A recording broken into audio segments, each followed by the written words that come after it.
Good evening, everyone. Welcome you all to the Sports Science Academy. And we were studying health education. And yesterday we have completed communicable diseases. So अभी हम क्या करेंगे? Psychosomatic diseases and disorders, sedentary lifestyle disease, कुछ common disease होती है जैसे cardiovascular disease, diabetes, है ना, और साइकोसोमेटिक डिसीज होती है कुछ.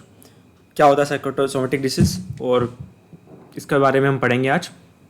Before proceeding to this, let's have a look to the communicable disease. देखते हैं इसमें कुछ है इंपॉर्टेंट, तो आप उसे स्क्रीनशॉट ले लेना. ठीक है. Hello hello, mike test. Hello. Okay.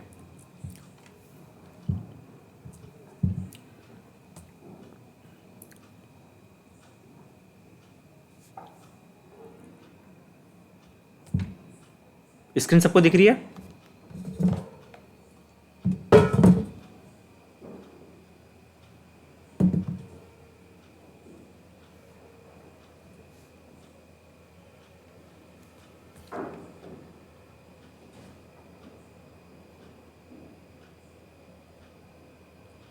हमने कल कम्युनिकेबल डिसीज के बारे में पढ़ा था. ठीक है. तो आप थोड़ा सा देख सकते हो, थोड़ा सा ब्रीफ कुछ extra points. Then we will proceed to psychosomatic and sedentary lifestyle diseases. Father of medicine Hippocrates, first physician of Greece. Infectious disease क्या होती है? Is a disease of man resulting from an infection. Contagious disease जो फैल सकती है one person to another person. ठीक है. एयरब्रोन diseases, कौन कौन सी एयरब्रोन डिसीज है? ट्यूबरक्लोसिस. आपको याद रखना है, एग्जाम्पल से याद रखना है कि which of the following are the airborne diseases. और मैं बोल दूँ tuberculosis is airborne diseases, waterborne diseases, और it spread to direct contact. तो आपका आंसर क्या होगा? Airborne diseases. तो एयरब्रोन डिसीजेस में क्या आता है? Tuberculosis, whooping cough, smallpox. Examples: water and fruit borne, मतलब पानी और खाने से फैलती है. Mainly typhoid, cholera, dysentery, diarrhoea. Direct contact से एड्स, इंसेक्ट से, वेक्टर से मलेरिया, चिकनगुनिया. ठीक है. हमने कई सारी डिसीज पढ़ी, उसमें जो कॉमन डिसीज है वो रेस्पिरेटरी इन्फेक्शन से रिलेटेड थी. कौन कौन सी थी? Tuberculosis, chickenpox, measles. मतलब एडिशनल चीज़ें भी है पर इसमें रेस्पिरेटरी सिस्टम भी इफेक्ट होता है. डिप्थेरिया, वुपिंग कफ. ये सारी चीज़ें हमने कल पढ़ ली थी. आप इसका स्क्रीनशॉट ले सकते हो. तो वैसे तो मैंने कल बता दिया था.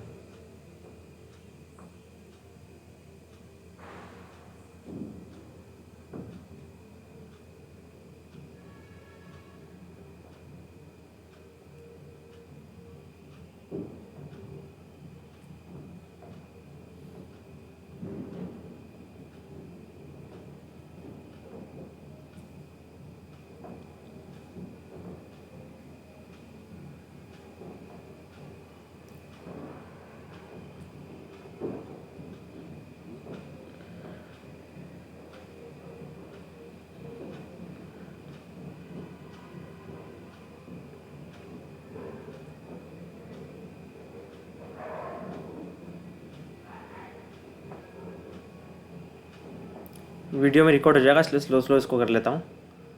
बाद में आप इसको इस वीडियो में देख के स्क्रीनशॉट भी ले सकते हो और नोट डाउन भी कर सकते हो if you miss date.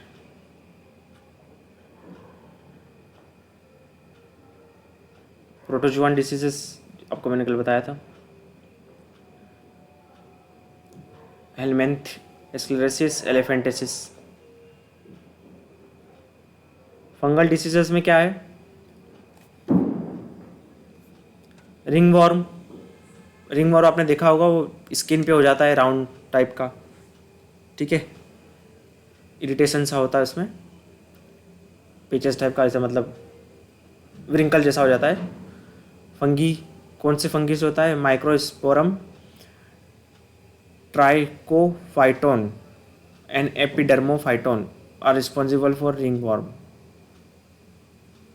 Ads. AIDS का थोड़ा सा इंपॉर्टेंट है, देख लेते हैं. For exam point of view and important. इसको स्लिम डिसीज भी बोलते हैं एड्स को. इसको 1981 में फर्स्ट रिपोर्ट किया गया था। ये क्या करता है, हेल्पर टी सेल को कम कर देता है, ये डायरेक्टली हमारे इम्यूनिटी को अटैक करता है। So if anyone gate ads then he will not able to fight from any disease, whatever the upcoming disease acquired to any person, his capacity to fight to any disease will lose because it directly affect on immune system. Helper T cells, आपको मैंने कल बताया था helper T cells क्या करती है। T lymphocytes क्या करते हैं, ये बी लिम्फोसाइट्स को हेल्प करते हैं एंटीबॉडीज सिक्रेट करने के लिए। तो ये एड्स का एक कैरेक्टरिस्टिक्स है कि इसमें number of helper T cells body में डिक्रीज हो जाती है। इसमें अलग अलग टाइप के वायरस देखे गए हैं, ये इंपॉर्टेंट नहीं है। HCLV3, STLV3, LVA1, ठीक है। मोस्ट कॉमन इंडिया में कौन सा है, LVA1। इंडिया में बात करें हम तो मोस्ट कॉमन कौन सा है, LAV1, याद रखना।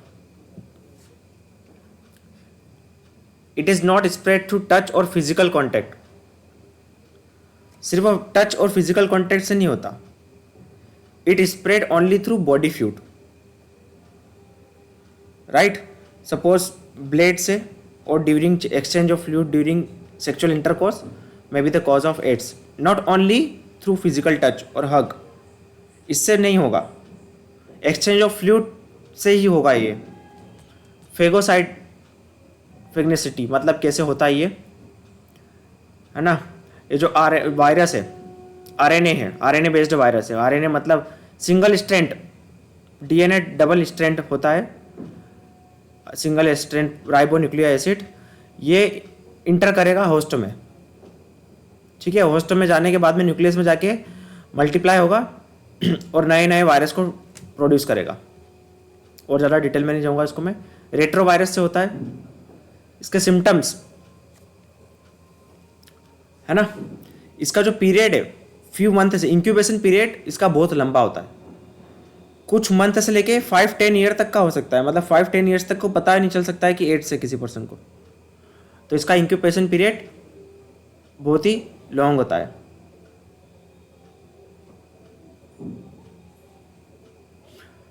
Window period, so infectivity of the patient or activeness of virus is maximum and this period is called window period।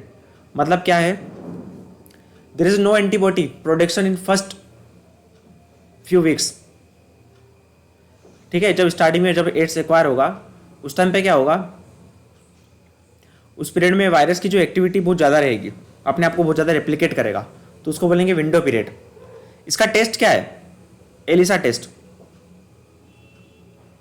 Elisa test एक टेस्ट है एड्स के लिए, और भी टेस्ट है, कन्फर्मेटरी टेस्ट हो सकते हैं।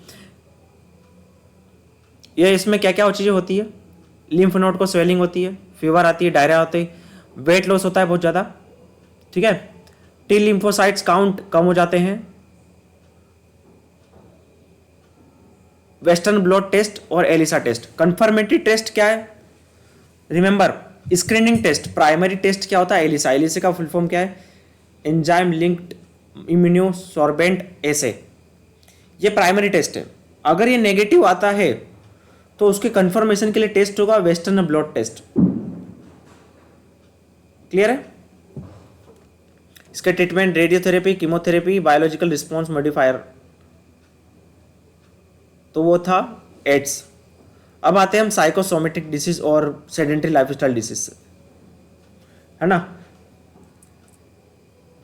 तो ये कम्युनिकेबल डिसीज तक था यहाँ पे। और next topic is psychosomatic disease.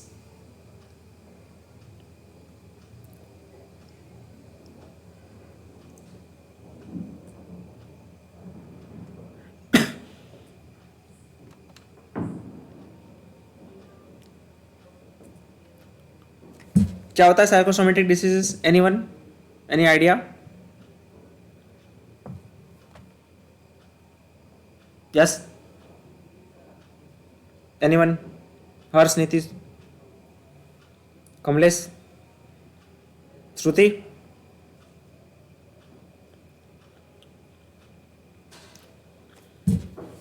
Psychosomatic, psycho मतलब क्या होता है? It's related to its mind, mentally, mental health, mind, body. तो सपोज आपने देखा होगा, वो बुक पढ़ी होगी पावर ऑफ सबकॉन्शियस माइंड, या फिर उसके बारे में सुना होगा, है ना? क्या है वो? कि जो भी हम सोचते हैं, अगर वो हम बार बार हमारे सबकॉन्शियस सोच रहे हैं उसको, और अलाउ कर दिया उसको, हमने उसके बिलीव को मान लिया, उस थिंकिंग को, और वो अगर हमारे सबकॉन्शियस माइंड में फिट हो गया, तो हमारे एक्शंस वैसे उस टाइप के हो सकते हैं। जैसे मैं सोच रहा हूँ कि मैं हैप्पी हूँ, बहुत ज़्यादा खुश हूँ, मैं फिट हूँ, तो मेरे साथ क्या होगा, मेरी बॉडी वैसे रिएक्ट करेगी।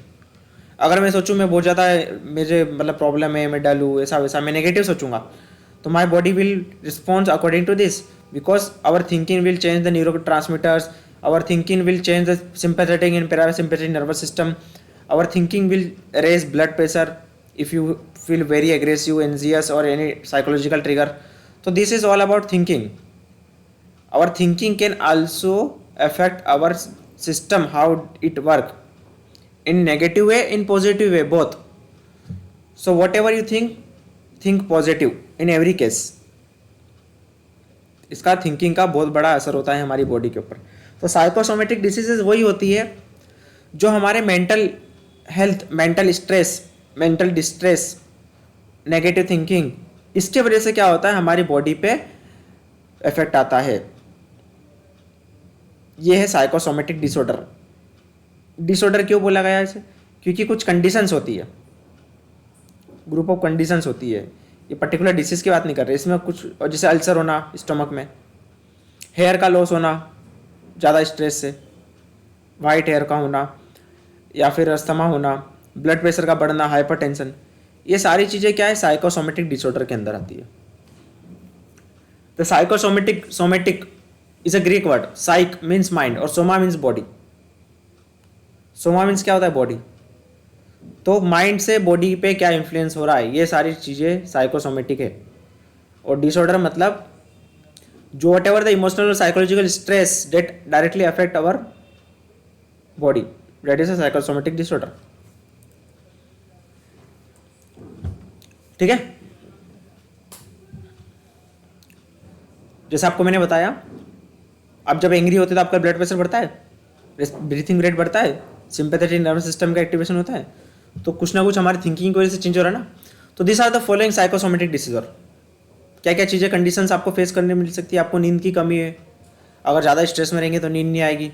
हमारा न्यूरोट्रांसमीटर चेंजेस होंगे, उसकी जगह आप कुछ एक्सरसाइज करोगे, मेडिटेशन करोगे, कुछ अच्छा करोगे, तो क्या होगा, पॉजिटिव चेंजेस होंगे।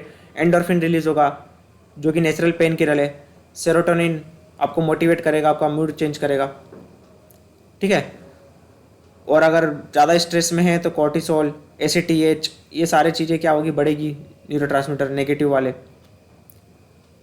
तो इसके वजह से क्या होता है, नींद की कमी, ज़्यादा एग्रेसिव बिहेवियर, आपकी ब्रीथिंग रेट बढ़ेगी, रेस्पिरेटरी रेट बढ़ेगी, सिंपैथेटिक टोन आपका बढ़ेगा। ब्रीथिंग रेट स्लो करने से क्या होता है, आपका पैरासिम्पैथेटिक टोन बढ़ता है। वन ब्रीथ से दूसरी ब्रेथ में जितना गैप होगा, हम स्लो ब्रीथिंग करते हैं तो क्या होता, पैरासिम्पैथेटिक टोन बढ़ेगा, मतलब पैरासिम्पैथेटिक नर्वस सिस्टम डोमिनेट होगा, जो हमारी बॉडी को रिलैक्स रखता है। तो if you feel agree, if you having a psychological trigger or emotional stress or any kind of stress you feel mentally, it ultimately affect your nervous system or body. acne, pain, muscles pain, back pain, high blood pressure, hypertension, trouble breathing, dyspnea, shortness of breathing। जैसे कोई घबरा जाए अचानक से, shortness of breathing होती है। किसी को स्टेज पे फियर है, अचानक से चढ़ा दिया मैंने, ले बता 10 मिनट ये टॉपिक के ऊपर बोल के बता, वो घबरा जाएगा। इनडाइजेशन, स्टमक में कॉन्स्टिपेशन वगैरह, हेडेक, माइग्रेन, इरेक्टाइल डिसफंक्शन। ठीक है, it also effect the that particular skin rashes, dermatitis, stomach ulcer, peptic ulcer disease. ये मोस्ट कॉमन है। Peptic ulcer is a most common, और वी कैन से साइकोसोमेटिक की वजह से हो सकता है, स्टमक में अल्सर, है ना। तो ये क्या है, ये सारी साइकोसोमेटिक डिसीज है। जैसे आपको मैंने बताया था इम्बेलेंस, फ्लाइट और fight hormone, sympathetic nervous system में एक्टिवेशन होना, एंडोक्राइन हार्मोन में चेंजेस आना, है ना। हार्मोन हमारे मूड के हिसाब से भी चेंज होते हैं ना, ठीक है। तो हार्मोनल में चेंज होगा, ब्लड प्रेशर बढ़ेगा, ब्लड ग्लूकोज लेवल बढ़ेगा, इन्फ्लेमेटरी मार्कर्स बढ़ेंगे, ठीक है। डिक्रीज होगा फ्री फ्रंटल कोर्टेक्स की तरफ, ब्रेन की तरफ हमारा ब्लड डिक्रीज हो जाएगा फ्री फ्रंटल कोर्टेक्स की तरफ, जिससे हमारा फोकस और इमोशनल रेगुलेशन, इंपल्स कंट्रोल में प्रॉब्लम होगी। तो this are the psychosomatic changes, ठीक है। तो व्हाट क्या है साइकोसोमेटिक मतलब ये सारी चीजें। Let's have a few example of psychosomatic disease. Fatigue वगैरह ये सब चीजें आपको पता ही है क्या होता है क्या नहीं होता है। Let's have specific some disease regarding this. Psychological genesis of psychosomatic disease कैसे होता है ये? स्ट्रेस से हमारे माइंड पे नेगेटिव इफेक्ट होता है ना, ये आपको ऑलरेडी मैंने बताया। So always try to feel good, always try to feel happy. Stress लेने से कोई फर्क नहीं पड़ने वाला, जो सॉल्यूशन है उसका प्रॉब्लम का सॉल्यूशन नहीं आने वाला, आपका एग्जाम में पास नहीं हो जाओगे आप, उल्टा कुछ अच्छा नहीं हो जाएगा। अल्टीमेट उसके जगह क्या होगा, और ज़्यादा सिचुएशन नेगेटिव में जाएगी, हैंडल नहीं कर पाओगे चीज़ों को। इसलिए हमेशा आप खुद को हैप्पी रखिए, खुश रखिए। तो one of the disease psychosomatic disease is psoriasis. Skin में जो सिर पे क्या होता है, ये हेयर नेल्स इस पे इफेक्ट करता है। आपने देखा होगा वाइट पेचेस टाइप का, ठीक है, बहुत ज़्यादा जो वाइट पेचेस टाइप के हो जाते हैं सिर पे, white white round round ringworm जैसे, वो सोरासिस की कंडीशन आ सकती है। Skin condition, nails, joint inflammation, scaly skin, ठीक है, patches, right.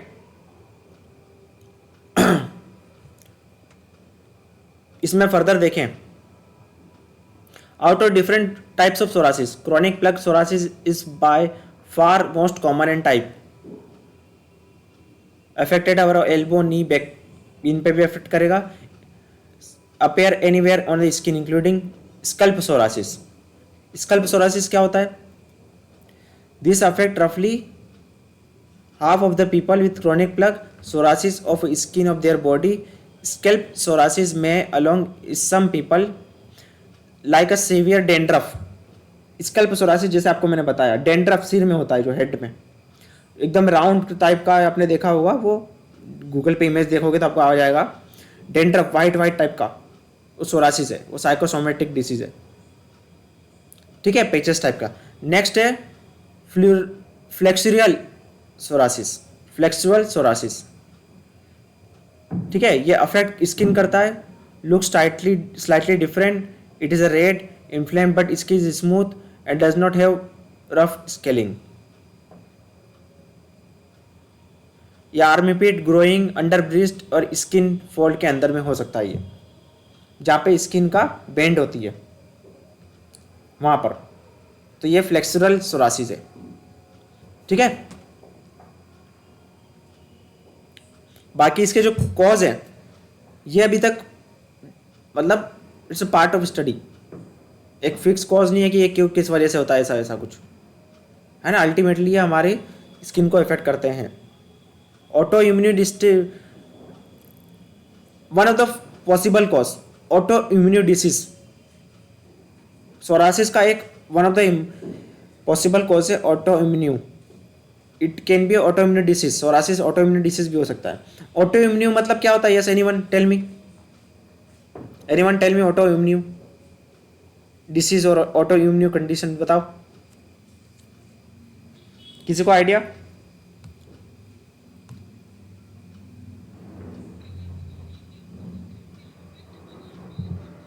Yes, very good. What happen here? Suppose देखो, हमारा इम्यून सिस्टम क्या करता है generally, if any foreign body enter in our territory then our army will kill. अब army क्या है, खुद के ही लोगों को मारने लग गई। मतलब हमारी बॉडी में कोई बैक्टीरिया फंगस इन्फेक्शन आता है तो हमारी बॉडी का इम्यून सिस्टम क्या करता है, उसको किल करता है। बट हमारी बॉडी खुद का ही ऑर्गन को डैमेज करने लगे, हमारा इम्यून सिस्टम खुद को ही ऑर्गन को डैमेज करने लगे, तो उसको बोलते हैं ऑटो इम्यून डिसीज। समझ पा रहे हो?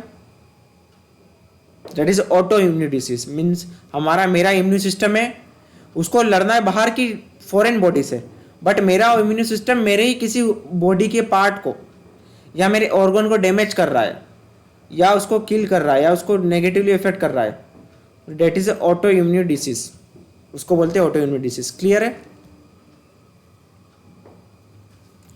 सो you can read this paragraph later on. Possible causes दिए गए हैं autoimmune disease, immune system है ना, जेनेटिक्स फैक्टर, ये सारी चीज़ें हैं। सिम्टम्स आपको पता ही है, मैंने बता दिया। इन्फ्लेम पैचेस, स्किन के ऊपर ये रेड पैचेस आना, हेयर के ऊपर वो, ठीक है, itching, burning sensation, patches, thick nail, joints, ये सब में। इसके लिए क्या कर सकते हैं? साइकोथेरेपी, योगा, मेडिटेशन, है ना, ये सारी चीज़ें हैं। नेक्स्ट साइकोसोमेटिक डिसीज है एटोपिक एक्जेमा, इसको डर्मेटाइटिस भी बोलते हैं। Atopic eczema, dermatitis is the inflammation of skin. ये जनरली अर्ली चाइल्डहुड में होता है, ठीक है।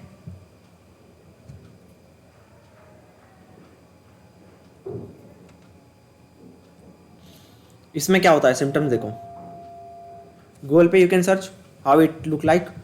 स्किन यूजुअली फील ड्राई सी स्किन हो जाती है एकदम, है ना, इसमें जो मॉइस्चर वो चले जाता है एकदम। एप्टोपिक एक्जिमा, जैसे एल्बो, व्रिस्ट, आपने देखा होगा किसी बच्चों को जो मतलब, या फिर कुछ लोगों को यहाँ पे एल्बो में ऐसे ड्राई से स्केली टाइप के हो जाते हैं, स्किन व्रिंकल जैसी हो जाती है एकदम ड्राई, ठीक है, उस टाइप की कंडीशन, ड्राई स्किन समझ लीजिए। की पॉइंट क्या है इसका? Dry skin. Back of knee, red inflamed इची skin, okay, blisters. So these are the condition, you can read further, I will send the PDF. So what is the key point here? It is ectopic eczema is also skin disease. Here the skin become like a dry, okay, especially in elbow, wrist part.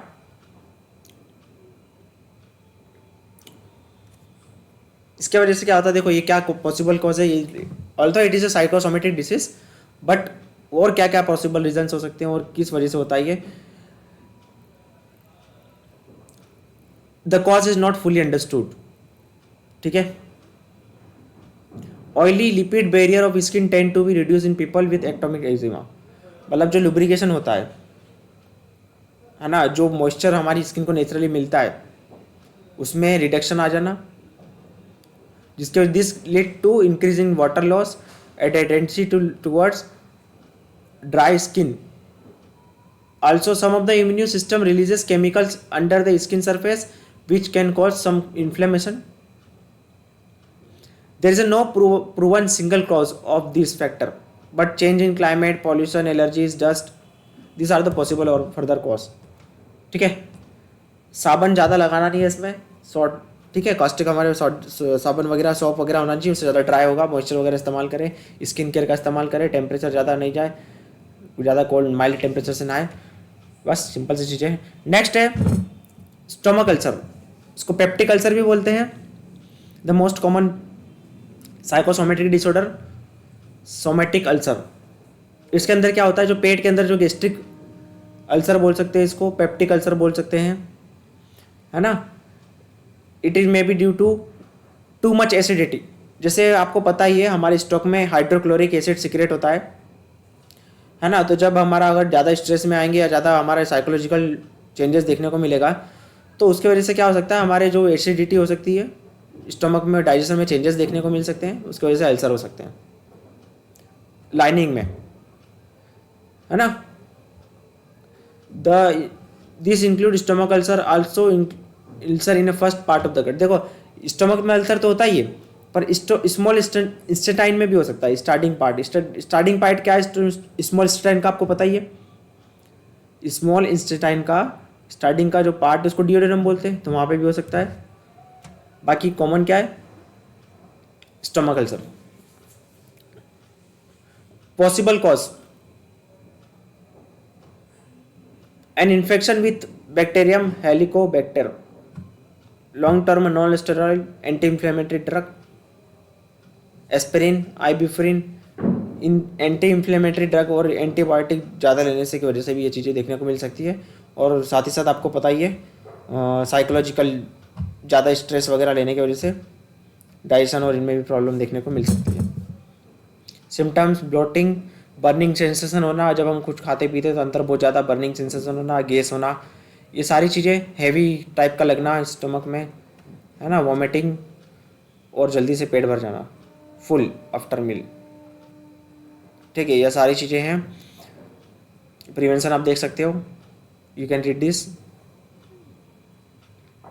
Blood pressure, blood pressure आपको पता ही है, it is a lifestyle as well as psychosomatic disorder, है ना। ज़्यादा घबराने से, जैसे आपने देखा होगा कुछ कुछ पर्सन ज़्यादा स्ट्रेस में रहते हैं, कुछ कुछ, है ना, तो उसका क्या रहेगा, ब्लड प्रेशर ऑटोमेटिकली बढ़ जाता है। मतलब किसी को तो आदत रहती है जानबूझ के, कोई कोई तो अननेसेसरी स्ट्रेस लेते रहते हैं, मतलब स्ट्रेस की भी हैबिट हो चुकी है। जैसे हमें शुगर की हैबिट होती है बॉडी को, चाय पीना है चाय, तो जो स्ट्रेस लेता है ना उसको अननेसेसरी कई बार स्ट्रेस होती है, तो उसको इससे बाहर निकलना जरूरी है। जब भी स्ट्रेस हो खुद को याद दिलाने में स्ट्रेस क्यों ले रहा हूँ, पूछो खुद से, और खुद को तुरंत मूड चेंज करो खुद का जब भी अवेयर हो। तो ये ब्लड प्रेशर आपको पता ही, हाइपरटेंशन, जब ब्लड प्रेशर क्यों बढ़ता है, ब्लड प्रेशर बढ़ने के बहुत सारे कारण हैं।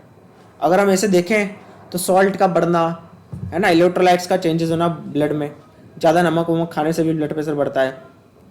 ठीक है, आर्टरीज का नैरो डाउन होना, तो जब आर्टरीज नैरो डाउन हो जाएगी तो ब्लड प्रेशर बढ़ेगा, मतलब वैसे कंस्ट्रक्टेड स्टेट में, है ना।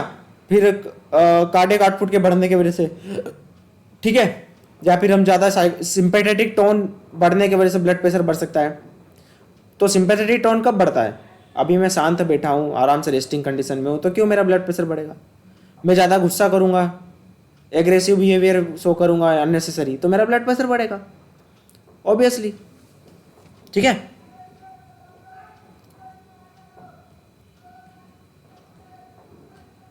तो ये साइकोसोमेटिक डिसीज थी।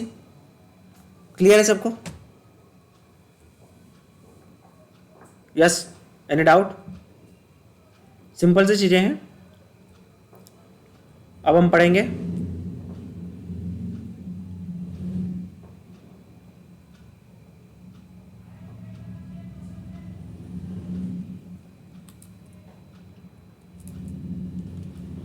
Sedentary lifestyle disease.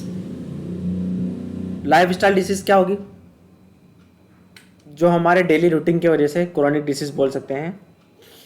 हमारे खाना पीना, सोना, लाइफस्टाइल में जो चेंजेस देखने को मिलते हैं आपको, है ना, वो हमारी डिसीज है लाइफस्टाइल, सेडेंटरी लाइफस्टाइल से रिलेटेड डिसीज, जैसे hypertension, cardiovascular diseases, asthma, diabetes.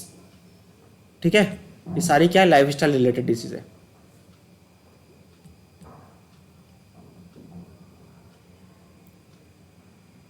कौन सी पीस में था, कुछ एक्स्ट्रा डिसीजेज देखो पढ़ लेते हैं। जैसे कैंसर हो गया, थोड़ा सा ब्रीफ, फिर हम आएंगे उसके ऊपर, कार्डियोवास्कुलर डिसीज के ऊपर, है ना। अलग अलग टर्मिनोलॉजीज इसमें पूछी जाती है, जैसे एंजीनिया पेक्टोरिस क्या होता है, स्केमिया क्या होता है, स्केमिक कंडीशंस, है ना। स्ट्रोक, अलग अलग टाइप के स्ट्रोक देखने को मिलेंगे, ischaemic control, cerebral thrombosis, thrombosis, embolism, ये क्या होता है, हेमोरेज क्या होता है, हेमोरेज स्ट्रोक, हार्ट फेलर, है ना, अरेथमियाज। तो ये टर्मिनोलॉजीज आपको साथ में पता चलेगी डिसीज के साथ में, and usually it is asked in any exams. Okay,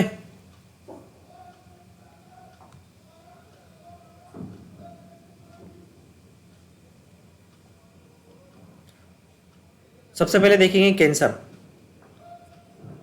cancer क्या होता है, abnormal cell division, mitotic division of cell.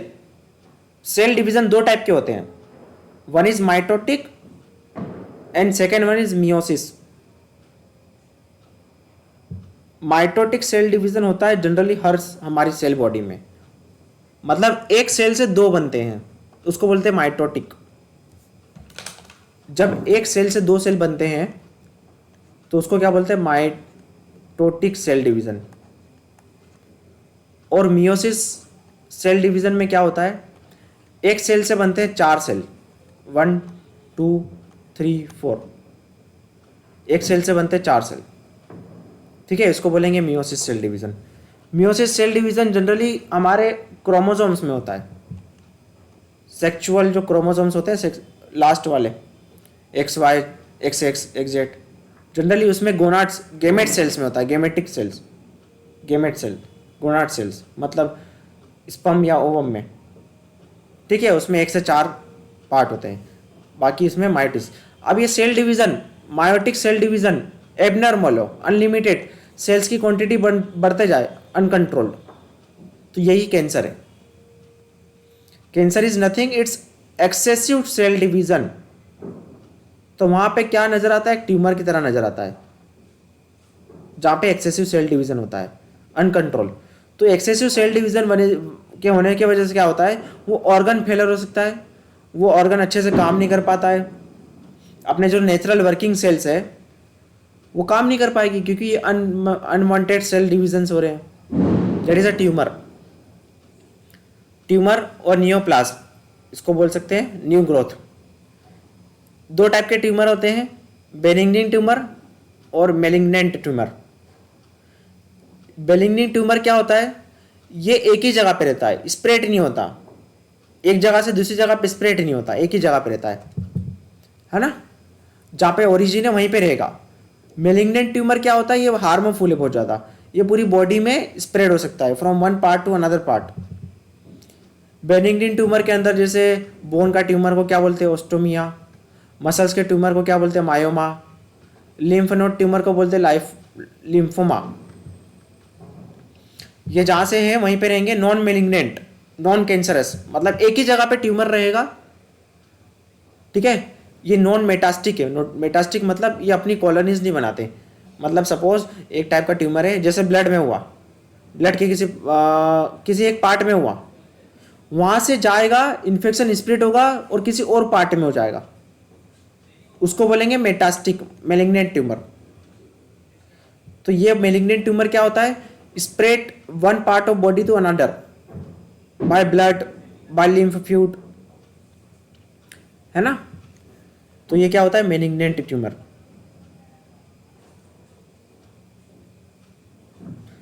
Types of cancer, carcinoma,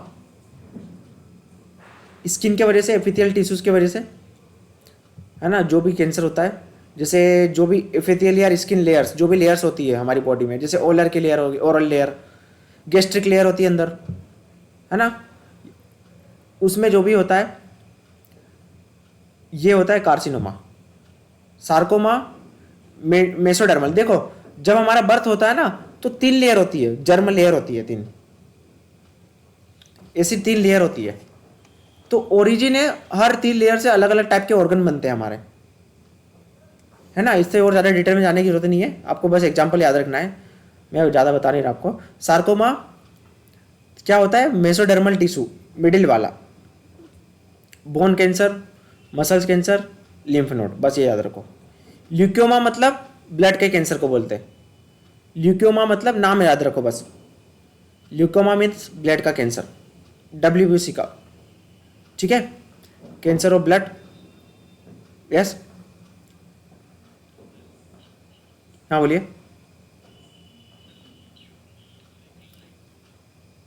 हाँ,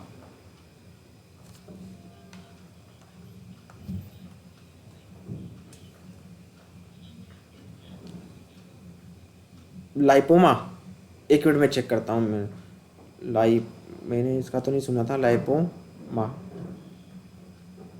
लाइपोमा फैटी लम्स स्किन, नहीं इट्स, ये सर इस कैंसर से रिलेटेड नहीं है। ये क्या है कि स्किन जब मोटी हो जाती है, ट्यूमर जैसी, जिसके अंदर फैट डिपॉजिट हो जाता है, harmless fatty growth. Yes sir. Genetic तो इसके बारे में कुछ खास बोल नहीं सकते इसका पॉसिबल कॉज। बाकी ये is related to deposition of fat under the skin tissue. Excess tissue अगर डिपॉजिट हो जाता है स्किन में तो इसकी वजह से वो क्या गार्ड जैसा लगता है। बाकी हाँ, बाकी इसके ज़्यादा मैंने डिटेल में पढ़ा नहीं है। ओके, तो leukaemia is a cancer of WBC, blood cancer बोल सकते हैं इसको। ठीक है, टर्मिनोलॉजी याद रखना। मसल्स कैंसर को क्या बोलते हैं? मायोसार्कोमा। ठीक है, बोन के कैंसर को ओस्टियोसार्कोमा। टर्मिनोलॉजी याद रखिए बस एग्जाम पॉइंट के हिसाब से। लिम्फ नोड के कैंसर को लिम्फोसार्कोमा। ठीक है, और क्या मैंने बताया था ऊपर आपको? बोन के ट्यूमर को ओस्टियोमा, और क्या बोल सकते हैं? ये चीजें हैं। ठीक है, इसके कॉज बहुत सारे कॉज हो सकते हैं। ये वायरस से भी हो सकता है। शॉकिंग इट्स थिंग कि ये वायरस से भी हो सकता है। डीएनए में चेंजेस आना जनरली ये म्यूटेशन से होता है। म्यूटेशन मतलब क्या होता है? Change in genetic code. हमारी जेनेटिक में कोडिंग होती है ना? वो हर एक कोड हर किसी चीज़ के लिए रिस्पॉन्सिबल होता है। जैसे इंसुलिन के सिक्रेशन के लिए कोई सा कोडिंग है ना? ऐसे इस डीएनए में जो ट्रेड रहती है, ट्रेंड, इसमें हर किसी में कोडिंग रहती है, नंबर रहता है। तो म्यूटेशन का मतलब क्या होता है? कि जेनेटिक में चेंजेस आना, डीएनए में चेंज हो जाना।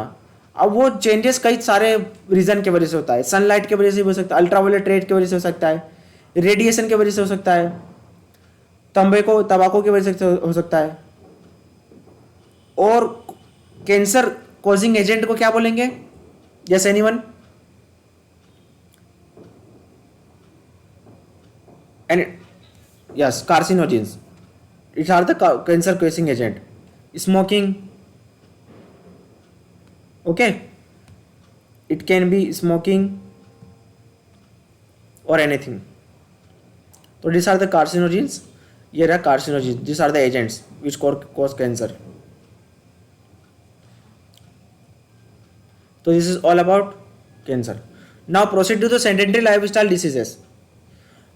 So these are the following sedentary lifestyle diseases: cardiovascular diseases, angina, myocardial मतलब heart attack, stroke, hypertension, rheumatic heart disease, cardiomyopathy, arterial fibrillation, congenital heart disease, endocardic, aortic, peripheral artery disease, and thrombosis. These are the cardiovascular diseases, and these are the sedentary lifestyle diseases, like diabetes also we can say. सबसे पहले बात करेंगे coronary heart disease की। For exam point of view you have to remember the terminologies. Angina pectoris क्या होता है, ischaemic क्या होता है, मायोकार्डियल इन्फेक्शन क्या होता है, तो ये सारी टर्मिनोलॉजीज आपको याद रखनी है। अब कार्डियोवास्कुलर कोरोनरी आर्टरी डिसीज के क्या है नॉर्मल से रीजन? प्लग जम जाना, क्लॉट जम जाना, नरिंग ऑफ आर्टरी, तो इसको क्या बोलेंगे? Atherosclerosis. Right down everyone, atherosclerosis means narrowing of artery, artery का कम हो जाना, उसमें ब्लॉकेज हो जाना। ये आप देख सकते हो ब्लॉकेज। एक मिनट,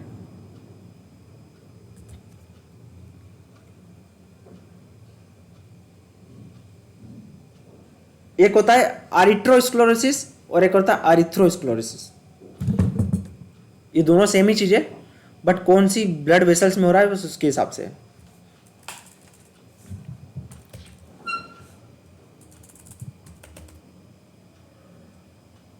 देखो सबसे पहले हम देखें तो ये हमारी जैसे ब्लड वेसल्स है ना? अभी आपको सारी टर्मिनोलॉजीज क्लियर हो जाएगी related to the heart disease. ये हमारी ब्लड वेसल्स है, इसमें क्या हो जाता है? प्लेग जम जाता है। प्लेग मतलब कैल्शियम डिपॉजिट हो सकता है इसमें, है ना? कोलेस्ट्रॉल डिपॉजिट हो सकता है, क्लोट हो सकता है, इंजरी की वजह से क्लोटिंग हो सकती है। तो इसको क्या बोलते हैं? ब्लड क्लोट या प्लग, ब्लॉकेज, प्लग, है ना? इसके वजह से क्या होता है? ये आर्टरीज क्या हो जाती है? नेरो हो जाती है। तो इसको क्या बोलेंगे? एरिथ्रोस्क्लेरोसिस। क्या बोलेंगे इसको? एरिथ्रोस्क्लेरोसिस। एक मिनट है, जस्ट 1 मिनट।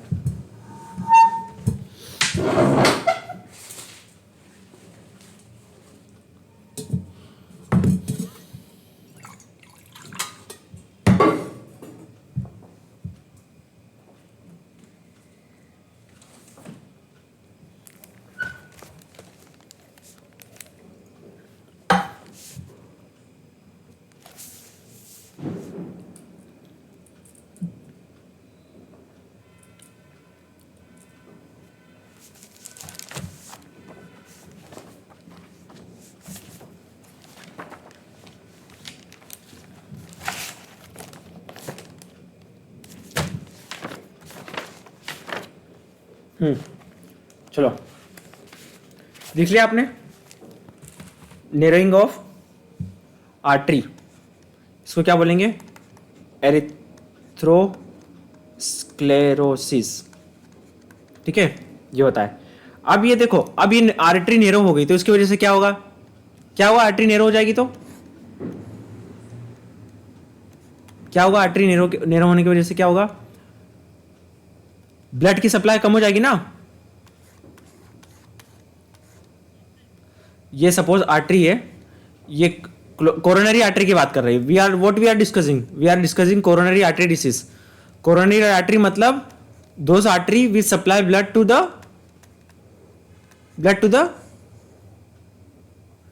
हार्ट। ओके, तो this are the coronary artery disease. तो we are just dealing with the coronary arteries.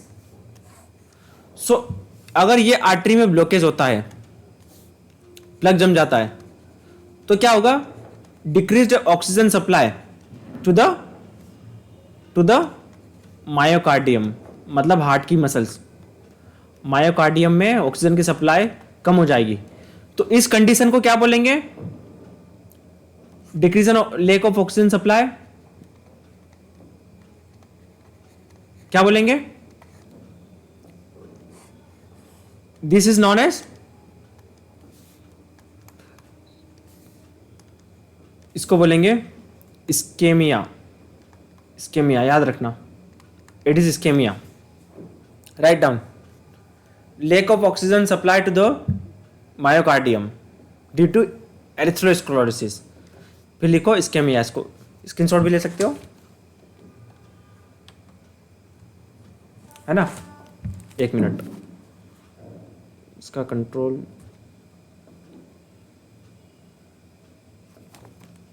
अब ये सपोज अब क्या होता है कि ये जो सप्लाई है ये बहुत टाइम तक रहे।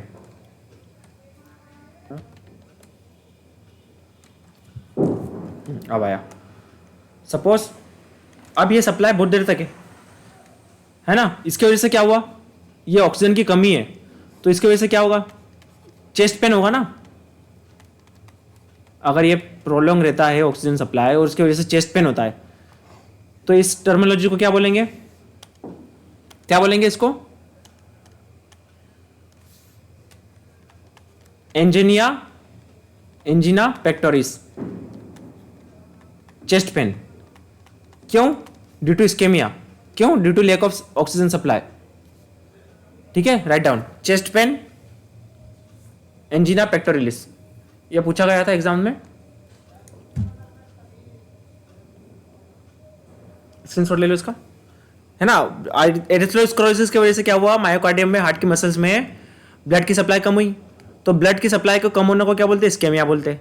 अब इस्केमिया की वजह से, लैक ऑफ ऑक्सीजन की सप्लाई की वजह से, due to lack of oxygen supply, person में feel chest pain and that chest pain is known as angina pectorilis. Pectorilis नहीं, पेक्टोरिस, मसल्स नहीं है ये, पेक्टोरिस। ठीक है, now this lack of oxygen supply is prolong, totally restricted. अब क्या हुआ? ये सपोज ये सप्लाई है, ये पूरा बंद हो चुका है,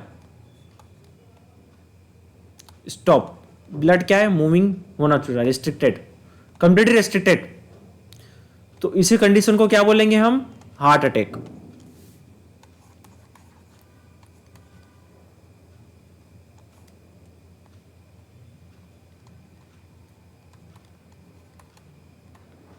अगर ये ब्लड की सप्लाई, यस, स्क्रीनशॉट ले लो इसका। यस बास,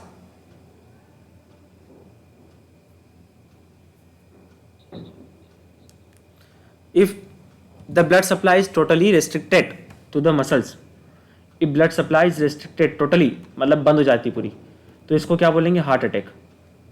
क्योंकि देखो डेड हो जाएगी ना स्किन, मतलब ब्लड की मसल्स, सॉरी हार्ट की मसल्स डेड हो जाएगी, काम नहीं कर पाएगी।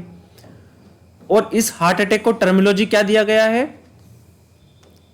आई will repeat hold once again, और we can say no cardiac arrest, we can say it is a different thing.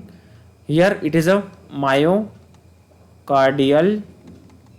Infarction, myocardial infarction specifically due to lack of oxygen, due to cell damage, cardiac cell का death हो जाना, sorry cardiac cells का heart attack को क्या बोलते हैं? Heart attack को बोलते हैं मायोकार्डियल इन्फ्रेक्शन। अब ये किस वजह से होता है? ये किस वजह से होता है? सेल के डेथ हो जाने की वजह से ना, है कि नहीं? जो कार्डियक सेल्स है वो डेथ हो जाती है। क्यों डेथ हो जाती है कार्डियक सेल्स? क्योंकि ऑक्सीजन नहीं मिल रहा है, ऑक्सीजन नहीं मिल रहा है ना, पूरा ऑक्सीजन खत्म हो गया, यहां पे ऑक्सीजन नहीं आ पा रहा है। तो जिसके वजह से क्या होगा? कार्डियक सेल्स की डेथ हो जाएगी, और उसकी वजह से हो गया मायोकार्डियल इन्फ्रेक्शन होगा। अब ये कार्डियक सेल्स की डेथ को क्या बोलते हैं? यस, कार्डियक सेल की डेथ को क्या बोलेंगे? क्या बोलेंगे? एनीवन? इसको बोलेंगे नेक्रोसिस, इसको बोलेंगे necrosis, necrosis, necrosis. Got it? अभी आपको मैं बताता हूं, पूरा समरी करता हूं, सिंपल सी चीजें हैं। Due to plug, due to this restricted blood flow, due to erythrosclerosis, the lack of oxygen supply to the myocardium, myocardium का सप्लाई ऑक्सीजन का कम होना, उसको बोलेंगे ischaemia, only increase decreasing oxygen supply, ischaemia. उसके वजह से अ पर्सन में feel chest pain, the chest pain is known as angina pectoralis, pectoris. Clear है? अब अगर ब्लड की सप्लाई कंप्लीटली बंद हो जाती है, प्लग पूरा 100% हो जाता है, ब्लड बिल्कुल नहीं जा पा रहा, कहां ब्लड नहीं जा पा रहा? हार्ट की मसल्स की तरफ, तो सेल की डेथ होगी, सेल्यूलर डेथ होगी, हार्ट की सेल्स की डेथ हो जाएगी, उसको बोलेंगे नेक्रोसिस। और नेक्रोसिस की वजह से हार्ट अटैक आएगा, हार्ट अटैक को बोलेंगे मायोकार्डियल इन्फ्रेक्शन। क्लियर है सबको? Yes, everyone? All the terminologies are clear? Take the screenshot.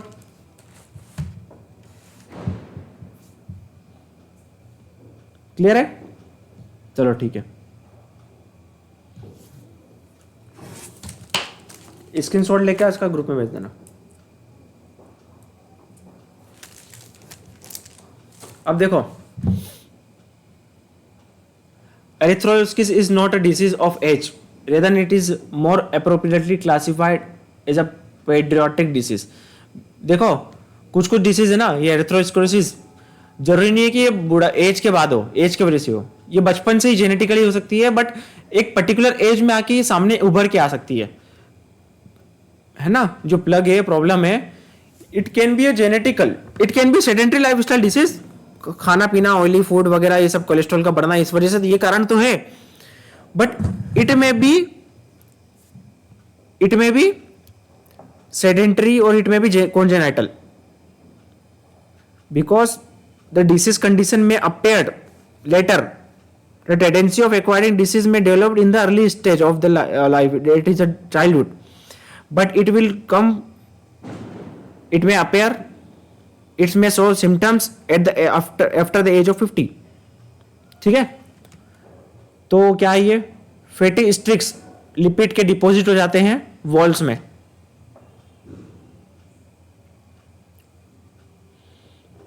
है ना। अगर हम बात करें उसकी कि इसमें क्या क्या होता है, तो नॉर्मली कैल्शियम डिपॉजिट हो सकता है, फैट, कोलेस्ट्रॉल डिपॉजिट हो सकता है, स्किन की लाइनिंग अगर डैमेज हो गई हो, ब्लड वेसल्स की लाइनिंग, तो क्लॉट डैमेज डिपॉजिट हो सकता है, ब्लड क्लॉट, तो इसकी वजह से प्लग बनता है, ब्लॉकेज बनता है। स्ट्रोक, नेक्स्ट है स्ट्रोक। स्ट्रोक का मतलब क्या होता है? अभी तो हमने देखा था हार्ट अटैक, ब्रेन में ऑक्सीजन की सप्लाई का कम होना, ब्रेन में ब्लड का रुकना, that is a stroke. Ischaemic hit stroke एक टाइप है, हेमोरेजिक स्ट्रोक दूसरा टाइप है। स्ट्रोक की बात करें हम तो स्ट्रोक में क्या होता है, दो टाइप के स्ट्रोक है।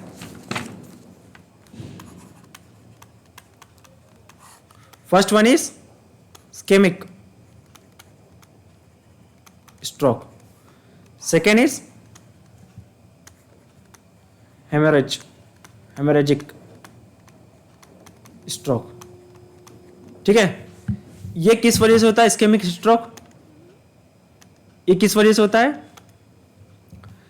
Result from obstruction within the cerebral blood vessels that limit the flow of blood within that region of blood. देखो ये जो ब्लड है ना, स्ट्रोक का मतलब क्या होता है कि ब्लड सप्लाई नहीं हो पा रही है ब्रेन तक। स्ट्रोक का मतलब क्या होता है कि ब्लड की सप्लाई नहीं हो पा रही ब्रेन तक। इस्केमिक स्ट्रोक में क्या होता है कि result from obstruction within the cerebral blood vessels, मतलब ब्रेन के अंदर ही जो ब्लड वेसल्स है उनके अंदर ही कुछ ना कुछ प्रॉब्लम हो रहा है, inside, even inside this blood vessel, cerebral blood vessels, cerebral blood vessels के अंदर ही प्रॉब्लम होना, जिसकी वजह से ब्लड की सप्लाई नहीं हो पा रही है। कहां पे नहीं हो पा रही है? ब्रेन में। अब ये दो टाइप के वजह से हो सकता है। फर्दर अगर हम देखें इस्केमिक स्ट्रोक, इस्केमिक स्ट्रोक का मतलब क्या होता है आप सभी को पता है, बता दिया कि सेरिब्रल ब्लड वेसल्स, जो ब्लड वेसल्स है उसमें कुछ प्लग आ जाना, उसमें ऑब्स्ट्रक्शन आना, इसका एरिया कम हो जाना, कोई भी रीजन हो जिसकी वजह से ब्लड की सप्लाई ब्रेन की तरफ स्टॉप हो गई। अब इसके दो फर्दर है, सेरिब्रल थ्रोम्बोसिस, थ्रोम्बोसिस, दूसरा है सेरिब्रल एम्बोलिज्म, सेरिब्रल एम्बोलिज्म। ये दो टाइप है फर्दर। ठीक है, सेरिब्रल एम्बोलिज्म, थ्रोम्बोसिस मतलब क्या होता है? Blood clot. ये याद रखना वर्ड, थ्रोम्बोसिस मतलब क्लॉट होता है, क्लॉट, याद रखना ये term. Is most common in which thrombus blood clot is forms in cerebral blood vessels. ठीक है, क्या है सेरिब्रल थ्रोम्बोसिस में क्या होता है? ब्लड क्लॉट हो जाता है, ब्लड क्लॉट। ठीक है, सेरिब्रल ब्लड वेसल्स में ब्लड क्लॉट हो जाना। थ्रोम्बोसिस मतलब क्लॉट, याद रखना, तो आपको याद रहेगा। सेरिब्रल थ्रोम्बोसिस मतलब cerebral blood vessel, cerebral blood vessels मतलब क्या होता है? जो ब्लड वेसल्स जो ब्रेन के अंदर रहती है, स्पेसिफिकली ब्रेन की ब्लड वेसल्स।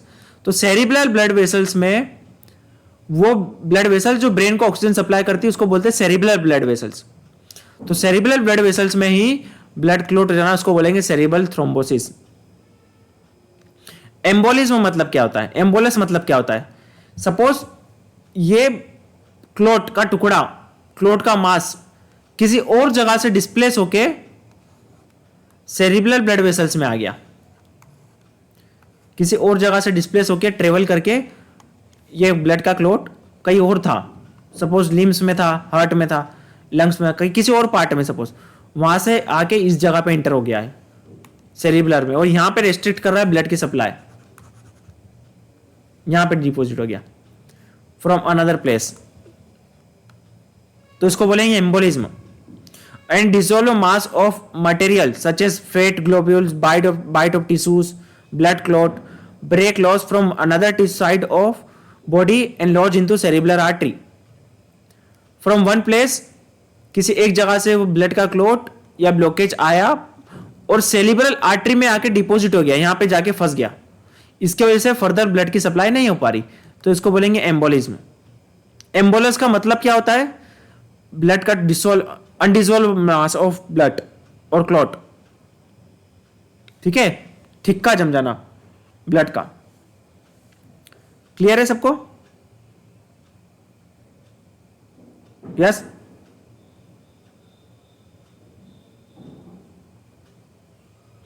नेक्स्ट है हेमोरेजिक ब्लड स्ट्रोक। इसमें दो टाइप है, सेरिब्रल हेमोरेजिक और दूसरा है सब आर्कनोइड। सिंपल सी चीजें हैं, सब आर्कनोइड।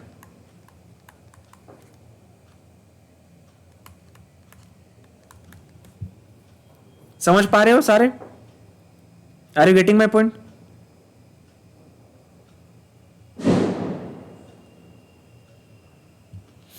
ठीक है, आगे बढ़े। हेलो किरण, जय, काजल, कमलेश,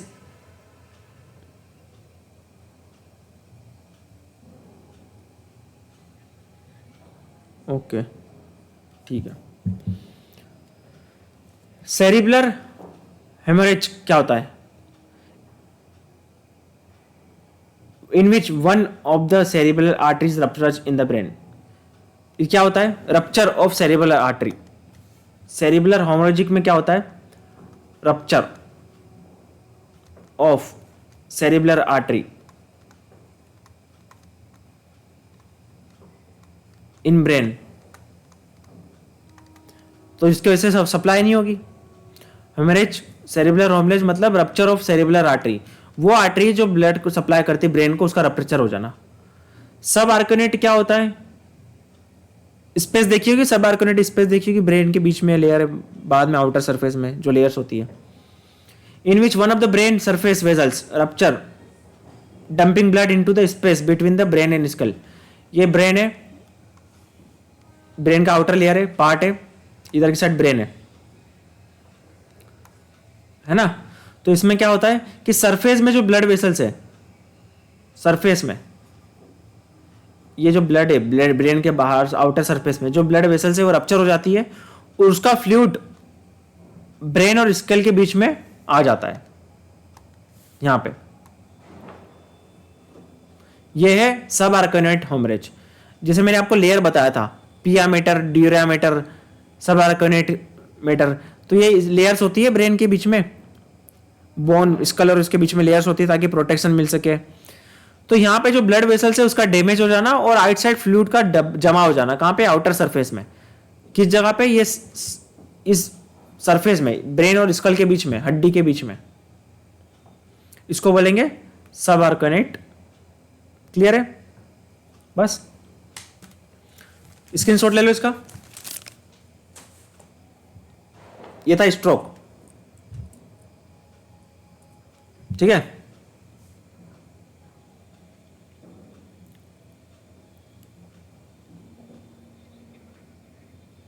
हाँ, सब आर्कनोइड में क्या होता है? In which one of the brain surface blood vessels rupture and dumping blood into space between brain and school.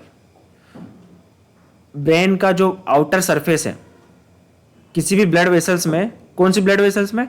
जो बाहरी ब्लड वेसल्स है स्कल के नियर बाय आउटर, उसमें रप्चर हो जाना और वो रप्चर होने के बाद जो फ्लूइड है, ब्लड है या फ्लूइड है, वो डिपॉजिट हो जाता है ब्रेन और स्कल के बीच में।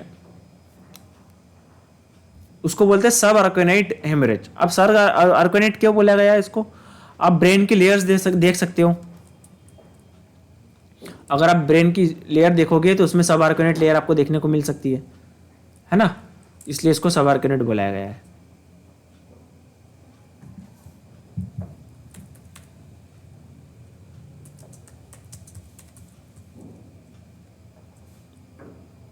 ड्यूरामीटर, पियामीटर और ऐसे कुछ टाइप की लेयर्स हो सकती है ना। तो इनके बीच में ये प्रॉब्लम देखने को मिलती है। आर्कनोइड स्पेस बोलते हैं, आर्कनोइड स्पेस।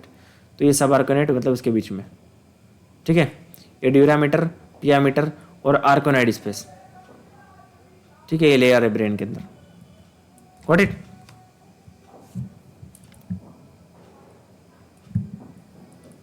चलो आगे बढ़ते हैं। हमने ब्रेन से रिलेटेड वाली, स्ट्रोक वाली पढ़ ली। Heart failure. हार्ट फेलर क्या होता है? जिसमें क्या हो जाता है, हार्ट अच्छे से काम नहीं कर पाता। Clinical condition in which heart muscles become too weak to maintain advocate cardiac output and to meet the oxygen supply. मतलब हार्ट कमजोर हो जाना, ठीक है, वीक हो जाना हार्ट की muscles.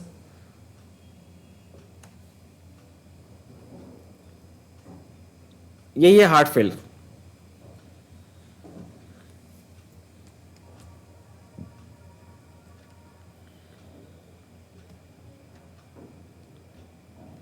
Peripheral vascular diseases. Peripheral मतलब अभी हमने कार्डियोवास्कुलर डिसीजेस देखा था, कोरोनरी आर्टरी डिसीज। ये पेरिफेरल मतलब जो ब्लड वेसल सराउंडिंग है, लिम्स में, हार्ट में, है ना। तो यहां पे क्या होता है, वहां पे हमने देखा था एरिथ्रोस्क्लेरोसिस। जो भी ब्लड वेसल्स में क्लोट जमेगा हार्ट की, उसको बोलेंगे एरिथ्रोस्क्लेरोसिस। बट ये क्लोट जमता है अगर पेरिफेरल ब्लड वेसल्स में, तो उसको बोलेंगे आर्ट्रियोस्क्लेरोसिस। देख सकते हो, arteriosclerosis, condition in which the wall of the arteries become thick and hard and less elastic. ठीक है, अगर ये हमारी टाइम के साथ में क्या होता है, ब्लड वेसल्स की इलास्टिसिटी कम हो जाती है एजेड पीपल में, कंपाइलेंस कम हो जाता है, मतलब उसमें क्या हो जाता है, इलास्टिसिटी कम हो जाती है, रिजिडिटी आ जाती है, तो ब्लड प्रेशर बढ़ जाता है उसकी वजह से, है ना। स्मूथ ब्लड वेसल्स रहेगी, इलास्टिक रहेगी, तो ब्लड प्रेशर ज़्यादा बढ़ेगा नहीं, नैरो डाउन हो सकती है, कोलेस्ट्रॉल जम सकता है। तो ये क्या है, आर्ट्रियोस्क्लेरोसिस मतलब लेस इलास्टिक, हार्ड और थिकन ब्लड वेसल्स। इसके दो टाइप हैं, वेरिस्कोस वेन सुना होगा आपने और फ्लेबिटिस सुना होगा। वेरिस्कोस वेन क्या होता है कि जो वेन है ना, वेन हमारा ब्लड क्या करती है, ऊपर की साइड चढ़ा नहीं पाती, ऊपर हार्ट की तरफ। वेन का काम क्या है, ब्लड को हार्ट की तरफ वापस लेके जाना। So it is an inability of your blood vessels और वी कैन से वेन्स, जिससे वो क्या है, ब्लड वापस नहीं, रिफिलिंग नहीं कर पाती हार्ट में। जैसे हमारी लेग्स में वेरिकोस वेन जिसमें होता है, उसमें हरी हरी ब्लड लेग दिखने लगेंगे, ज़्यादा देर तक वो खड़ा नहीं रह पाएगा। अगर वो ज़्यादा देर तक उसकी ब्लड वेसल्स ज़्यादा डार्क होगी, तो उसको अपने पैर को ऊपर की साइड रखना पड़ेगा एंटी ग्रेविटी के फेवर में, ताकि हार्ट की तरफ ब्लड आसानी से आ सके, है ना। ये है वेरिकोस वेन, ये एक टाइप की पेरिफेरल वेस्कुलर डिसीज है। समझ में आया वेरिकोस वेन क्या होता है। नेक्स्ट है वेस्कुलर हार्ट डिसीज। आपने सुना होगा रिमेटिक हार्ट डिसीज, ठीक है। वेस्कुलर हार्ट डिसीज क्या होता है, वेस्कुलर मतलब क्या था, सॉरी वॉल्वुलर। वॉल्व का काम क्या है ब्लड में, हार्ट में आपने बहुत सारे वॉल्व देखे होंगे, मिट्रल वॉल्व, ठीक है, ट्राइकस्पिड वॉल्व। तो वॉल्व क्या करते हैं, एक डायरेक्शन प्रोवाइड करते हैं हार्ट में ब्लड को, कि भाई एक साइड ब्लड में चले गया तो वापस ऊपर की साइड ना आए, है ना, एक डायरेक्शन प्रोवाइड करते हैं हार्ट को, ठीक है। तो ये इसमें अगर वॉल्व में प्रॉब्लम आ रहा, उसका रप्चर हो जाना या फिर इनडेवलप्ड हो, तो ये क्या है, वॉल्वुलर हार्ट डिसीज के अंदर आता है। जैसे रिमेटिक हार्ट डिसीज में अगर हम देखें, तो ये क्या है, स्ट्रेप्टोकोकल इन्फेक्शन है, जो कि रिमेटिक फेवर करता है, फीवर। ये फीवर में क्या होता है, inflammatory disease of connective tissues commonly affect the heart and heart walls. तो रिमेटिक हार्ट डिसीज में क्या होता है कि स्ट्रेप्टोकोकल इन्फेक्शन की वजह से हार्ट के वॉल्व और हार्ट में प्रॉब्लम देखने को मिल सकती है, डैमेज। तो अगर ये डैमेज होगा तो क्या होगा, ब्लड एक पर्टिकुलर डायरेक्शन में नहीं जाएगा, ठीक है। आपको पता होगा वॉल्व का काम कि जैसे ब्लड निकलता है वो क्लोज हो जाता है, ताकि वो दूसरी साइड ना जाए। कॉन्जेनिटल हार्ट डिसीज ये आप देख सकते हो कौन कौन सी है। कई बार आपने दिल में छेद देखा होगा, है ना। सेप्टम में जो बीट का पार्ट है, जो सेपरेट करता है राइट को लेफ्ट से, उसमें आपने होल देखा होगा, या फिर उसका जो फॉर्मेशन ढंग से हुआ नहीं होगा, जिसके वजह से ब्लड मिक्स हो जाता, सेप्टल डिफेक्ट्स बोल सकते हो उसको। वाल्वुलर स्टेनोसिस मतलब narrowed valve, this are the diseases, ठीक है। तो ये क्या थी, हार्ट से रिलेटेड डिसीज थी। लास्ट है आपकी डायबिटीज। मैं आपको बता देता हूँ थोड़ा सा जनरल सा डायबिटीज़ के बारे में। जनरली देखो, डायबिटीज़ का मतलब क्या होता है? डायबिटीज़ क्या कंडीशन है? हाइपरग्लाइसीमिया। मैं अगर आपसे पूछूं डायबिटीज़, तो क्या बोलोगे आप उसको? ब्लड में ग्लूकोज के मॉलिक्यूल का लेवल का बढ़ जाना। ब्लड में ग्लूकोज का लेवल बढ़ जाना। जनरली क्या होता है? ये मसल से,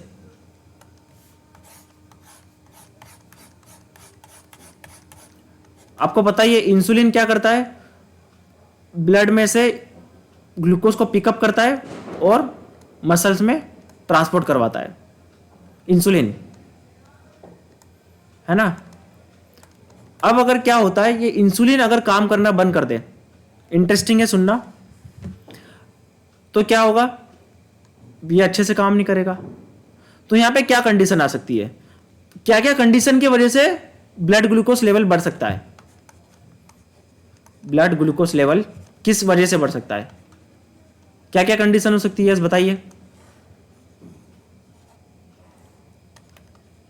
What are the conditions through which blood glucose level may increases beyond normal level? Possible reason?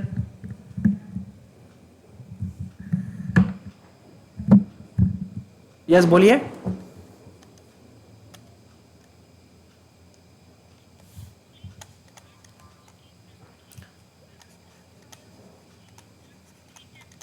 एक प्रॉब्लम तो इंसुलिन से रिलेटेड हो गई, या तो इंसुलिन क्या होगा? लैक ऑफ सिक्रेशन, और अगर इनफ सिक्रेशन हो गया तो काम नहीं कर पाएगा, है ना। या तो नॉट वर्किंग, अगर सिक्रेशन हो गया सपोज तो नॉट वर्किंग, ठीक है, या लैक ऑफ सिक्रेशन या नॉट सिक्रेशन, मतलब कंप्लीट सिक्रेशन नहीं होना। ये दो कंडीशन है ना। तो पहली कंडीशन इज टाइप 1 डायबिटीज। ये क्या है? एम आई राइट? ये क्या है? टाइप 1 डायबिटीज की कंडीशन है ना, जिसमें इंसुलिन सिक्रेट नहीं हो पा रहा है। टाइप 1 में क्या होता है आप सभी को पता ही है, इनएबिलिटी टू सिक्रेट इंसुलिन। कौन सिक्रेट करता है? पेनक्रियाज में बीटा सेल्स होती है, beta cells, cells of Langerhans, beta cells होती है। इसका नाम देख लेना, कंफर्म क्या है सेल्स का नाम। बीटा सेल्स होती है, हाँ ये तो कंफर्म है, बीटा सेल्स है। ये सिक्रेट करती है इंसुलिन। अब ये सेल्स या तो डैमेज हो जाए, या इसमें कोई कैंसर हो जाए, या तो ऑटो इम्यून डिसीज हो जाए, हमारी बॉडी इन सेल्स को खत्म कर दे, ठीक है। तो जिससे वजह से क्या होता है, इंसुलिन क्या होता है, इंसुलिन का लेवल कम हो जाता है, या तो इंसुलिन खत्म हो जाता है पूरा। तो जब इंसुलिन नहीं रहेगा तो ब्लड ग्लूकोज लेवल बढ़ जाएगा। तो this is the condition of type 1 diabetes. Clear है? Here in type 1 diabetes insulin is not able to secrete. It is not depend on the age, it may occur in early age. Life style related disease नहीं है generally, ये बचपन से हो सकती है। 8 में कॉन्जेनाइटल, जेनेटिक कॉन्जेनाइटल बचपन से हो सकती है, और भी कई सारे रीजंस हो सकते हैं, है ना। पेनक्रियास में डैमेज हो जाना। सेकेंड टाइप की अब कंडीशन ये आती है कि इंसुलिन तो प्रॉपर सिक्रेट हो रहा है, इंसुलिन तो सिक्रेट हो रहा है, पर पहले क्या था कि जो ब्लड वेसल से जो मसल्स की तरफ, ब्लड वेसल से जो मसल्स की तरफ ग्लूकोज का ट्रांसपोर्ट था, उसकी एबिलिटी में कमी आ जाना।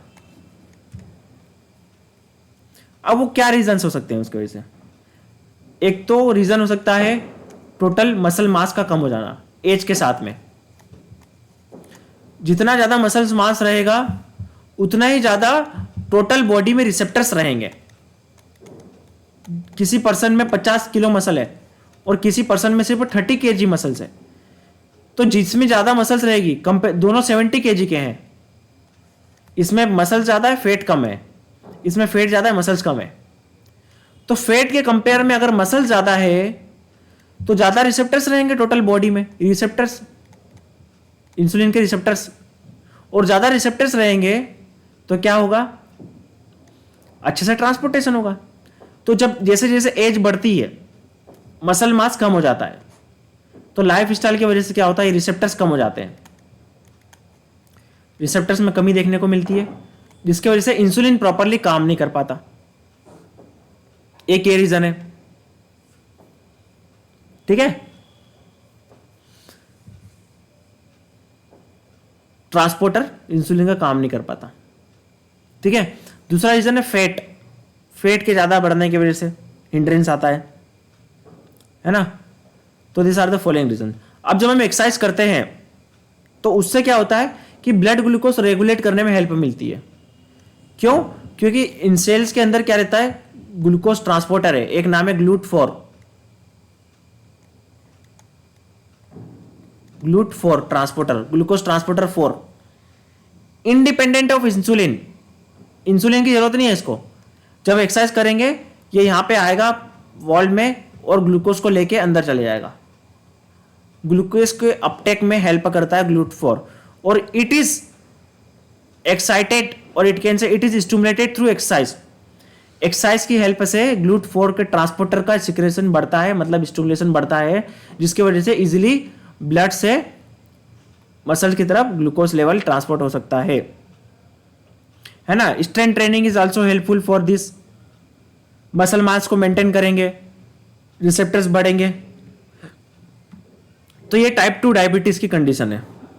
टाइप 2 डायबिटीज में मसल मास एज के साथ में रिसेप्टर्स का कम हो जाना, इंसुलिन का अच्छे से काम नहीं कर पाना, यही एबिलिटी है। फैट परसेंटेज बढ़ जाना, मसल परसेंटेज कम हो जाना, this is the condition of type 2 diabetes, जिसकी वजह से क्या होता है कि रेस्टिंग इंसुलिन लेवल भी ज्यादा रहता है